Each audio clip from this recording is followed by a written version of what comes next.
ওটা কিভাবে বসা বলে বৌমা? একটু ভালোভাবে তো বসো, এটা তোমার শ্বশুর বাড়ি, বাপের বাড়ি নয়।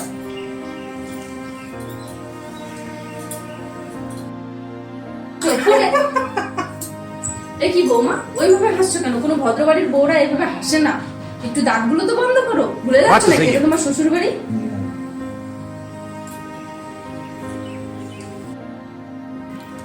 হ্যাঁ হ্যাঁ, সেটাই। জানো তো, আমি তো সবকিছু নিজের হাত থেকে ছেড়েই দিয়েছি, যে বৌমার যেটা খুশি মনে হয় সেটা করো, একদম নিজের স্বাধীন মতো। তাও কে জানে বাবা মুখটা সবসময় হাড়ির মতো করে রাখে। কি আর বলবো বলো, কিছু বলার নেই। কি বলুন তো মা, দিনের মাথায় 5,000 করে আপনি আমাকে বলে দেন, এটা এইভাবে করো না, এইভাবে করো, এটা এইভাবে দেখো না, ওইভাবে থাকো। হ্যাঁ, তাহলে শ্বশুর বাড়ি না বাপের বাড়ি সেটা আমি নিজেই বুঝে দিতেন, এটা নিজের বাড়ি না শ্বশুর বাড়ি। 5বার করে মনে করি দেন আমাকে এটা আমার শ্বশুর বাড়ি। কি করবো বলুন?